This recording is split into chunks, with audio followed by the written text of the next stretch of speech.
아멘.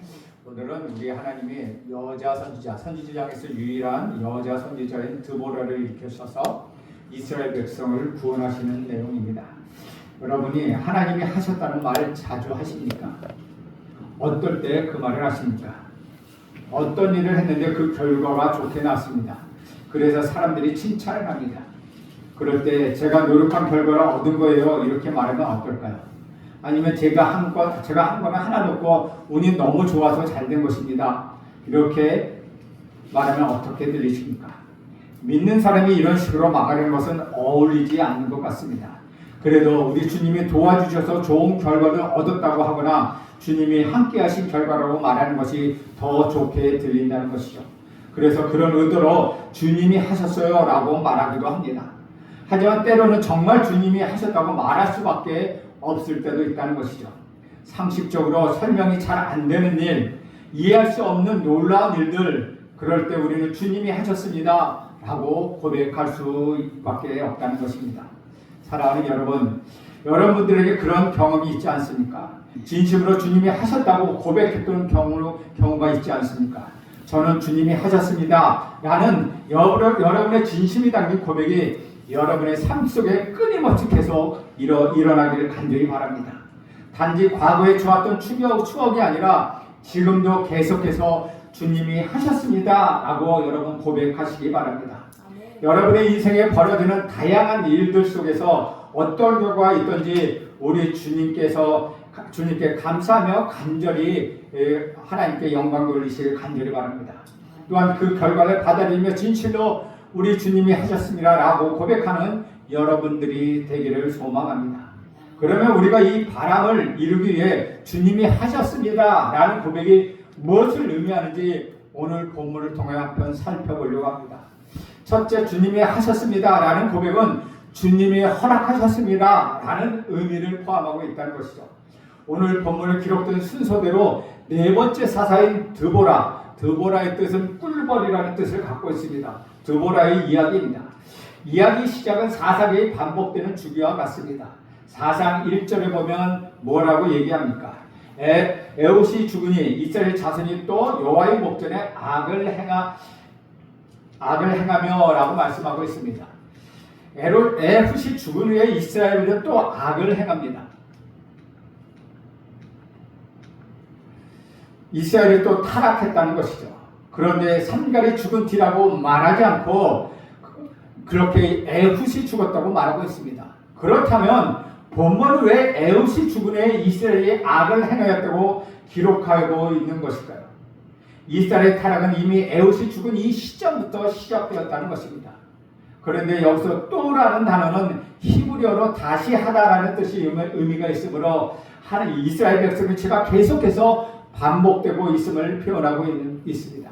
우리는 사사기 시대를 살펴보고 있지만 실제로 실은 이 불순종의 역사는 출애굽 이후 광야 시대부터 계속되는 이스라엘의 악행이었습니다. 그러나 하나님께서는 반복해서 이 아브라함에게 주신 그 약속을 신실하게 기억하고 계셨고 그들에게 여전히 기회를 주고 계셨습니다. 우리는 이 반복되는 표현을 보면서 이스라엘 백성들이 정죄할 때가 있었습니다. 어떻게 하나님께서 그렇게 용서하셨는데도 은혜도 모르고 또 저런 짓을 할 수 있어? 라고 이스라엘 백성을 정죄하기도 합니다. 그러나 하나님은 이스라엘 백성들만 용서하고 기회를 주신 것이 아니라는 것이죠. 오늘 우리의 삶을 여러분 가만히 살펴보십시오. 예수님을 믿기 전 또한 믿은 후에도 우리는 얼마나 많은 순간 하나님보다 이 세상을 더 많이 사랑했으며 우리는 흔들렸으며 지금도 흔들리고 있지 않습니까? 또 얼마나 많은 순간 넘어지고 실족했습니까? 그럼에도 오늘 저와 여러분이 이 자리에 있다는 것은 우리 의지와 우리 자질이 성숙해서가 아니라 여전히 우리에게 다시금 기회를 주시는 하나님의 은혜의 덕분이라는 것입니다. 우리는 여전히 넘어지고 또 실수를 하지만 하나님께서는 인내하시며 우리 곁에 지키고 계시고 우리가 성숙하기까지 함께 격려해 주시고 훈련하신다는 것입니다. 그래서 하나님은 이번에는 이스라엘 가나안 왕 야빈의 손에 이스라엘을 넘겨주셨습니다. 2절에 보면 이렇게 말씀합니다. 여호와께서 하솔에서 통치하는 가나안 왕 야빈의 손에 그들을 파셨으니 그의 군대 장관은 하롯셋 학고임에 거주하는 시스라. 특히 여기서 가나안 왕 야빈의 손에 지배를 받게 됐다는 것은 이스라엘 백성들에게 큰 굴욕이었다고 할 수 있습니다. 왜냐하면 앞에 두 번의 지배는 메소포타미아 왕 구산 니사라임과 모압 왕 에글론의 압제였습니다. 하지만 이번에는 자신이 150년 전 여호수아가 가나안 정복 전쟁에서 이미 정복했던 하솔에서 통치하고 있는 가나안 왕 야빈의 압제를 받게 되었다는 것입니다. 야빈 왕에는 하롯셋 학범에 거주하는 군대 장관 시스라가 있었습니다. 그 군대는 철병거 900대를 가지고 있는 그 900대를 두고 무장하고 있는 막강한 군사력을 자랑하고 있다는 것이죠. 여기서 철병거라고 하는 것은 요즘으로 말하면 탱크 전차와 같은 것입니다. 그리하여 20년을 이스라엘 백성을 학대하였습니다. 여기서 학대하다는 단어 히브리어 라이츠라는 단어는 쥐어짜다. 우리가 행주를 이렇게 빨면 행주나 걸레를 손으로 쥐어짜죠. 그런 짜다는 의미로 있는 힘을 다하여 짓누르는 모양을 하고 있다는 것입니다. 첫 메소포타미아에게 압제를 당할 때 8년, 모압에게 압제를 당할 때 18년, 이번에는 돌이키는데 20년이 걸렸다는 것이죠. 이는 이스라엘 백성들이 세 번의 압제를 당하면서 점점점 하나님께 돌아오는데 무뎌지고 둔해지는 모습을 보여주고 있습니다. 그래서 의식 잃은 사람들을 단순히 흔들어 깨우는 정도를 넘어서 하나님께서는 이번에 야벤이라는 제세동기로 이스라엘 심장을 쥐어짤 때 그들이 하나님께 부르짖게 되었다는 것이죠. 사랑하는 여러분은 어떻습니까? 초신자 때는 작은 죄에도 민감하게 반응하며 하나님께 회개하고 돌이키고 하나님께 돌아왔습니다. 그런데 세월이 지나고 흘러서 더욱더 거룩해져 가기보다는 오히려 죄 위에 주저앉고 죽게 돌아오는 시간이 더 길어지고 더 느려지고 더 무뎌지지는 않았습니까? 우리가 여기서 특별히 주목해야 할 것은 철병거입니다. 3절에 보면은 이렇게 기록합니다.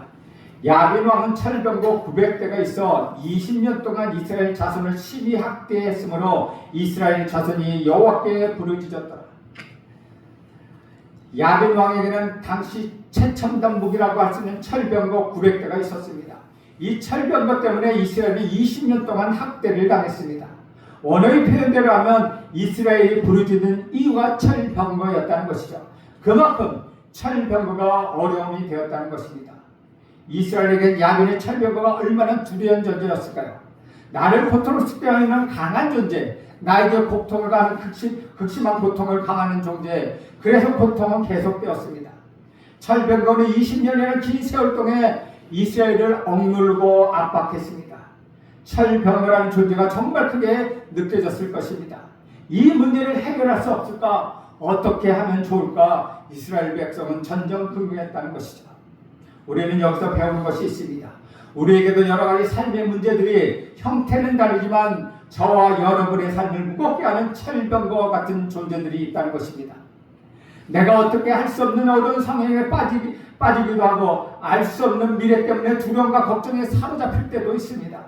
답이 없는 가족 문제나 사람들과의 관계에서 어려움을 겪기도 합니다.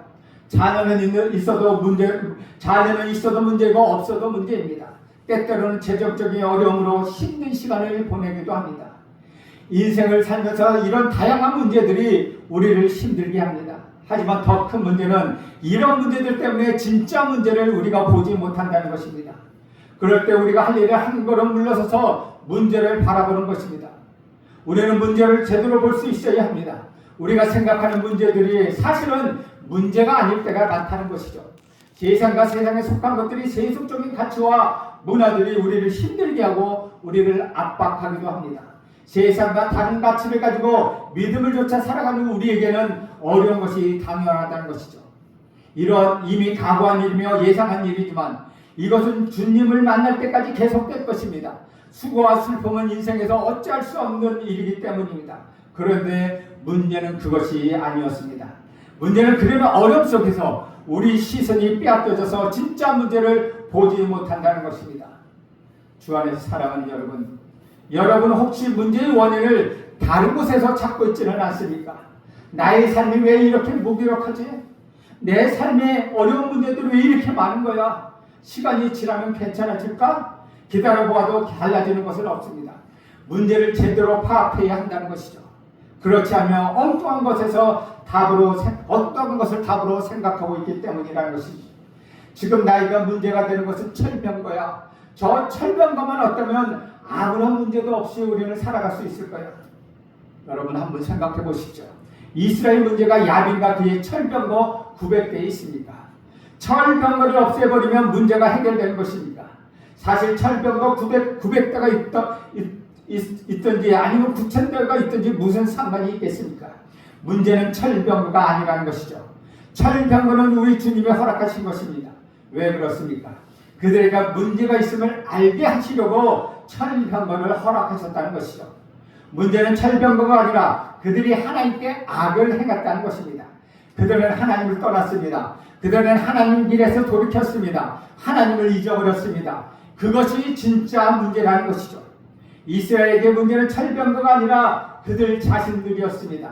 하나님을 떠난 이스라엘이 문제였다는 것이죠. 문제는 바깥에 있는 것이 아니라 바로 내 안에 있었다는 것입니다. 나에게 문제는 내 남편이야. 나에게 문제는 이 자식들이야. 나에게 문제는 우리 직장이야. 나에게 문제는 저 인간 때문이야. 결코 그렇지 않습니다. 순서가 바뀌었다는 것입니다. 나에게 문제가 아니라 문제는 나에게라는 것입니다. 문제는 나에게 있습니다. 나의 배우자는 자신의 역할을 잘하고 있을 뿐입니다. 나의 자녀들은 정말 누구도 따라올 정도로 최선을 다해서 주님의 우리 부모들의 성숙을 위하여 자신의 사명을 다하고 있다는 것입니다. 한 가지 분명한 것은 정말 주님을 향한 열정으로 뜨거워질 때, 정말 온 마음으로 고백할 때 주님을 위하여 무엇이든지 다 할 수 있을 것 같은 그런 강렬함이 있을 때, 그럴 때는 눈에 보이는 어려움들은 그 어떤 것도 문제가 되지 않을 때가 있다는 것이요. 주님을 향한 사랑으로 충만할 때, 주님으로부터 오는 기쁨으로 가득할 때, 다른 현실적인 어려움은 우리에게는 문제로 보이지 않는다는 것입니다. 우리가 겪고 있는 모든 상황은 우리 하나님이 허락하신 것입니다. 그래서 우리는 그 상황에서 주님이 하셨습니다 라고 고백할 수 있습니다. 그리고 그 고백은 문제의 원인이 다른 것에 있지 않고 나 자신에게 있음을 알고 나를 살펴보며 온전한 마음으로 주님을 따르겠다고 다짐하는 것입니다. 두 번째로 주님이 하셨다는 고백에는 우리가 생각할 수 있는 주님이 하셨다는 고백은 주님이 역사하셨다는 것을 의미한다는 것이죠. 하나님이 이스라엘 부르짖음을 들으시고 그들을 구원하셨습니다. 야군의 군대 대장 시스라는 철병거를 거느리고 이스라엘과 대결합니다. 바락이 이끄는 이스라엘 군대는 다볼산에 있고 시스라가 이끄는 철병거는 다볼산 아래의 기손강에 있었습니다. 그리고 이스라엘 군대는 산 위에서 산 아래로 내려가며 공격을 합니다. 14절과 15절을 보면 이렇게 기록합니다. 14절에 보면 드보라가 발락에게 이르되 일어나라. 이는 여호와께서 시스라를 내 손에 넘겨주신 날이라. 여호와께서 너의 앞서 나가지 아니하셨느냐 하는지라. 이에 발락이 10,000명을 거느리고 다볼산에서 내려가니 여호와께서 발락 앞에서 시스라와 그의 모든 병거와 그의 온 군대를 칼날로 혼란에 빠지게 하심에 시스라가 병거에서 내려 걸어서 도망간지라. 누가 먼저 싸우십니까? 하나님이 앞서 나가 싸우십니다. 하나님이 이스라엘과 함께 하셔서 그들에게 승리를 주셨습니다. 그래서 시스라는 어떻게 합니까? 그의 자랑이었던 철병거에서 내려 그는 도망쳤습니다. 어떻게 된 일입니까? 우리는 5장에서 힌트를 얻을 수 있습니다. 그런데 아마도 이 시기는 비가 오지 않는 건기였을 것입니다. 시스라엘 군대는 효과적으로 싸우기 위하여 기손강에 진을 치고 있었습니다. 그런데 갑자기 엄청난 비가 내려 강이 범람했고 온통 진흙탕이 되었다는 것이죠. 이스라엘 평원은 지하에서 올라오는 샘물들이 많습니다. 땅이 마른 상태는 철병거가 유리하지만 비가 오고 습해지면 철병거의 바퀴가 습한 진흙밭에 빠져 움직이지 못하게 됩니다. 철병거는 움직일 수 없게 되었다는 것이죠. 시스라인 철병거를 버리고 도망갈 수밖에 없었다는 것이죠. 하나님의 큰 승리를 허락하셨습니다. 16절 하반절에 보면은 이렇게 기록하고 있습니다. 시스라의 온 군대가 다 칼에 엎드려졌고 한 사람도 남은 자가 없었더라. 겨우 혼자 몸을 패하여 시스라는 여인의 손에 의하여 죽음을 맞이하게 됩니다. 야엘의 장막에 이른 시스라는 태양의 아들이란 뜻을 갖고 있습니다. 시스라는 그녀로부터 우유를 얻어먹고 잠이 들었습니다. 재미있는 것이 이 야엘, 그 시스라를 죽인 야엘이라는 이름인데 그 이름은 산양이라는 이름을 갖고 있습니다. 민첩하고 발걸음이 확실한 산양, 아이벡스라는 뜻인데 시스라는 산양인 야엘로부터 우유를 얻어먹고 최후를 맞이합니다. 왼손잡이 에우가 왕을 암살했던 것처럼 야엘은 시스라를 암살합니다. 이렇게 하여 이스라엘 전쟁에서 큰 승리를 거두게 됩니다. 무시무시한 철병거 900대를 보기 좋게 격파한 놀라운 승리였습니다. 오늘 본문에 나오는 이스라엘의 승리가 사사의 다른 이야기와 구별되는 것은 전쟁의 주인공이 혼자가 아니라는 것입니다.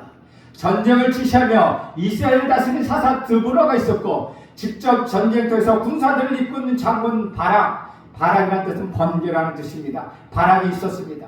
그리고 도망간 시세를 잡은 이방인 여인인 야엘이 있었습니다. 세 명의 주인공이 만들어낸 결과라고 할 수 있습니다. 그뿐만 아니라 이 이야기에서 여자들의 활력은 특별하다는 것이죠.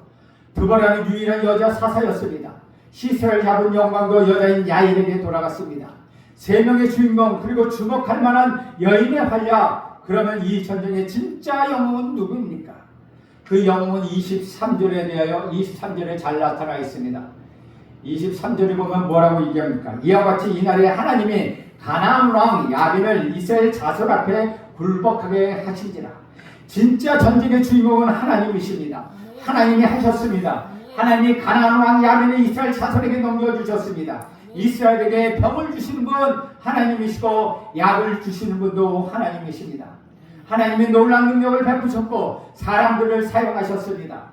하나님이 사람들을 통하여 역사하셨습니다. 사람들이 한 것이 아니라 하나님이 사람을 통하여 역사하신 것입니다.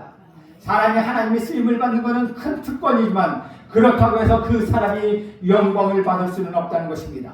하나님이 하셨으니 오직 우리 하나님만 이 영광을 받으셔야 합니다. 하나님만이 찬송을 받으시게 합당하다는 것이죠. 그래서 주님이 하셨다는 것은 영광을 하나님께 돌린다는 고백입니다. 이어지는 5장은 4장의 사건을 또 다른 관점으로 기록한 것입니다. 4장은 역사적 사실이고 5장은 그 사건의 의미를 담아 부르는 노래입니다. 전쟁에서 하나님이 하신 일을 시적으로 표현하고 하나님을 높이는 것입니다. 5장에서 드보라가 백성들과 함께 승리를 기뻐하며 하나님께 영광을 누리며 우리 주님이 하셨습니다 라고 노래하고 있다는 것이죠. 우리 삶에 주님이 하셨습니다라는 고백이 계속되기 위해서는 저와 여러분이 할 것이 있습니다. 두 가지가 있습니다. 첫째로는 저와 여러분이 할 수 있는 것을 찾는 것입니다. 계속해서 주님이 하셨다는 고백을 하기 위해서 우리가 할 일을 찾아 나서는 것입니다. 삶에서 주님을 찾으십시오. 우리가 주님을 믿고 주님을 섬기며 주님과 함께 한다고 하면서 우리 시선이 5장이 아닌 4장에 멈춰 있을 때가 많다는 것입니다. 주님을 경험한 개인적 고백이 아니라 역사적 사실에 그칠 때가 많다는 것이죠. 나에게 있었던 일들, 내가 경험했던 여러 가지 사건들이 단순히 그로 인하여 내가 무엇을 얻었는지, 나에게 어떤 유혹이 있었는지 거기에만 그렇게만 사건을 바라보고 이해하고 있다는 것입니다. 그러면서 그 속에 함께 하시는 하나님을 발견하지 못합니다. 그 일을 허락하신 하나님, 그 속에서 나를 통하여 역사하시는 하나님, 그 하나님을 보지 못하고 그 하나님의 메시지를 읽어내지 못한다는 것이죠. 하나님을 바라볼 수 있는 눈이 어두워졌고 하나님의 섬세한 손길을 느끼지 못할 만큼 우리 마음이 무디어져 있기 때문입니다. 같은 사건을 통하여 누군가는 하나님을 바라보고 찬양합니다. 그런데 누군가는 나에게 어떤 이익이 있는지 이해의 관계를 따지는 일에만 몰두하며 그 속에서 하나님을 발견하지 못한다는 것이죠. 사랑하는 여러분, 땅만 바라보고 사지 마십시오. 눈을 들어 우리 주님을 바라보십시오. 여러분의 인생에서 주님을 찾으십시오. 그리고 주님이 하셨습니다 라는 고백을 하길 간절히 바랍니다. 내가 아니라 하나님이 하셨다고 하나님이 허락한 상황에서 하나님 나와 함께 하셨음을 알 수 있었다고 고백하는 여러분 모두가 되길 간절히 바랍니다. 그러기 위해서 찾으십시오. 여러분이 경험한 작은 일들, 여러분의 일상 속에서 하나님의 손길을 발견하길 간절히 바랍니다. 주위에 일어나는 작은 일들, 스쳐 지나가는 일들, 찬양의 가사들, 하나님의 말씀들, 짧은 묵상과 기도, 우리 주님과 교제를 통하여 하나님과 함께하신 하나님의 인도하심을 찾으시길 간절히 바랍니다.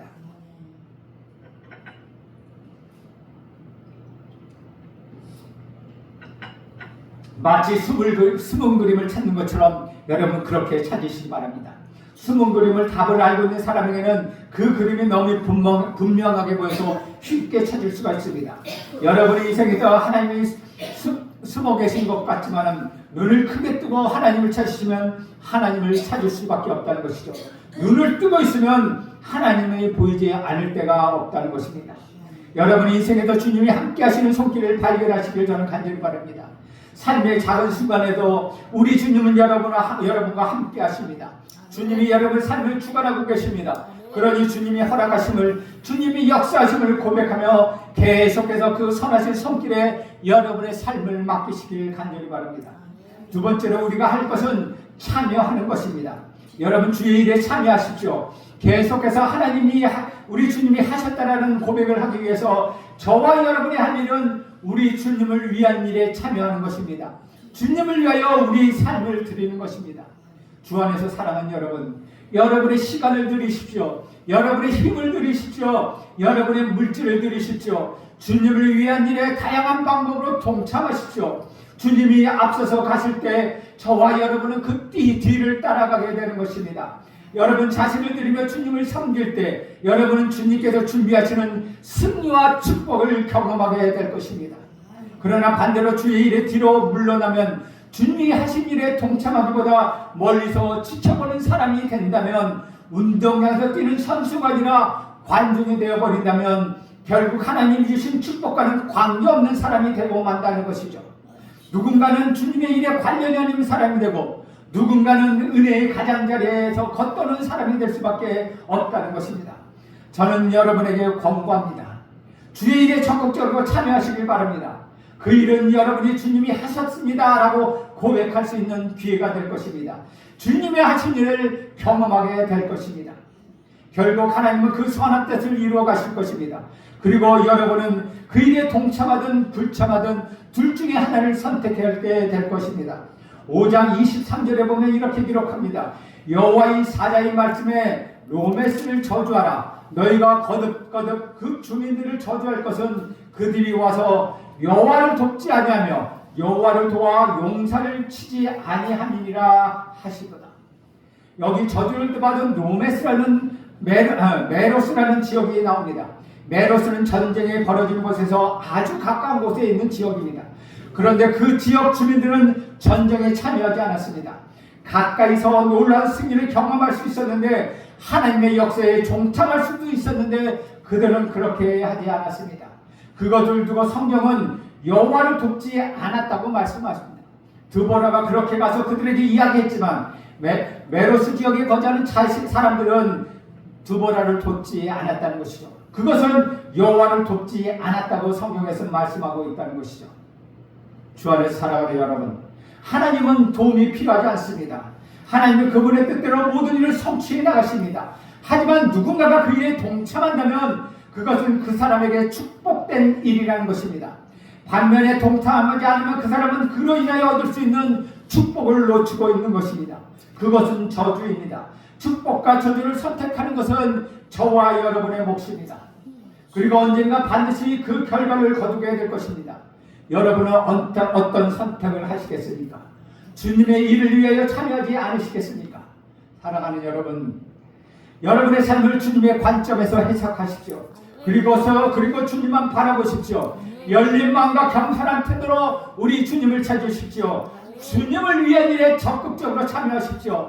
그럴 때 여러분의 삶에 역사하시는 우리 주님을 경험하게 될 것입니다. 우리 주님을 찾아가게 될 것입니다. 그것이 여러분의 인생에 힘이 있게 할 것입니다. 여러분의 열정으로 가득 차게 할 것입니다. 여러분의 마음을 뜨겁게 만들 것입니다. 이제 여러분은 그저 하루하루 시간을 때우는 것처럼 살아가는 존재가 아니라는 것이죠. 이제 여러분 정말 사람답게 하나님의 백성답게 주님의 자녀답게 살아갈 것입니다. 그러니 여러분의 관점이 아닌 우리 주님의 관점에서 여러분의 삶을 바라보며 우리 주님을 바라보며 십자가를 바라며 겸손히 주 앞에 나와 무릎 꿇고 주를 위하는 일에 적극적으로 참여하는 저와 여러분 되기를 간절히 소원합니다. 기도하겠습니다. 하나님 아버지, 오늘도 하나님이 우리 주님이 하셨습니다. 드보라와 야엘과 하나님 바라기 전쟁에 참여했지만 결국은 하나님께서 하신 것을 고백합니다. 하나님, 모든 일이 주님이 하셨음을 고백하는 그 고백이 온전히 우리의 고백이 되게 하여 주옵소서. 예수님의 이름으로 기도합니다. 아멘.